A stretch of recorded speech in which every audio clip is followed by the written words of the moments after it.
But let's move on, Charles, to Elon and Starlink. Yes, indeed. And in particular, the internet provided by Starlink, getting away from the internet, of course, becoming harder and harder. And this now applies to air travel, where Elon Musk's array of low Earth orbit satellites are delivering Wi-Fi directly into aircraft. And here's the Starlink pitch for attracting customers. Airlines, of course, have signed up in their droves, like Qatar, nobody wanting to be left behind by their competitors. But what is neither considered nor discussed, apparently, is the impact of such a development.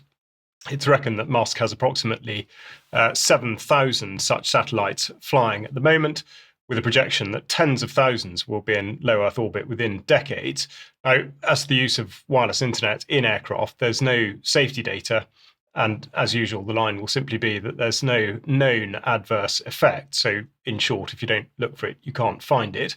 The other and very much related issues concern the lifespan of the satellites. Now, as though a revelation, and certainly one that would put paid to the climate change story, if anyone were listening, the New Scientist reports on the devastating effects of solar storms and the overall effect of the sun on, lo and behold, temperature and climate. We're in a period described as a solar maximum, or at least have been recently, a term almost guaranteed to be omitted by any so-called climate scientists. Now, this means that damage is being done to the satellites far faster than anticipated, which means that many more will be sent up to compensate. And it also means that the way in which they're meant to disintegrate is being called into question, raising the possibility of collision with aircraft. Now, the odds of such a thing happening are written off or written about dismissively by mainstream commentators, which presumably will continue to be the case until there is a collision.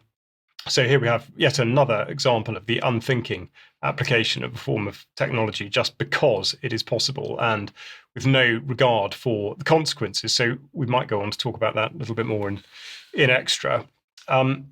We should remember, of course, that SpaceX has form on this because the recent Starship launches have resulted in two separate incidents of aircraft having to escape a particular area of airspace as quickly as possible. And of course, this puts air travelers at risk because as soon as you get into this type of emergency situation where air traffic control is having to move people out of the way as quickly as possible, the risks of, I mean, there are collision avoidance systems, but nonetheless, this is not a healthy situation. It doesn't seem so. And as I say, it's just something that never gets talked about, never gets thought about, apparently, and they just push on regardless. So, sort of the fingers crossed approach.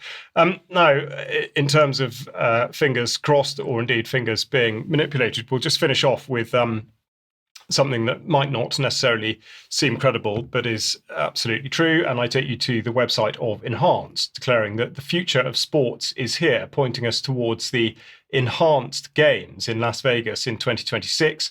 And this is something that is designed to celebrate augmentation of the human form, or put better, transhumanism. So here we see performance enhancements, scientific and technological advancements, of course, a range of well-groomed people supporting such an initiative. But as with all these questions, all these things, we have to ask the question, if we want to evolve humanity, as they say here, who's putting the money behind it? And lo and behold, there is Peter Thiel, the headman, founder at PayPal and Palantir, of course, running most of the British government projects, and indeed behind this grotesque spectacle of a celebration of, frankly, the corruption of the human form. So I'm not sure how many people will be tuning into those games in Las Vegas, or indeed whether medals will be awarded for performance or for the degree of augmentation and adaptation to a particular human. We may cover it, we may not. Yes. Undoubtedly, we'll be talking about that in extra as well, amongst other things. I'm going to say thank you very much, Charles, Vanessa, and Sandy, for your contributions today. And thanks to everybody for watching. We'll be back in a few minutes if you're a UK Column member for a UK Column News Extra. If you're not a member, please consider joining us for Extra. Enjoy Germ tonight at 7 p.m., the interview tomorrow at 1 p.m., and we will be back on Friday at 1 p.m. for another news. See you then. Bye-bye. Bye-bye.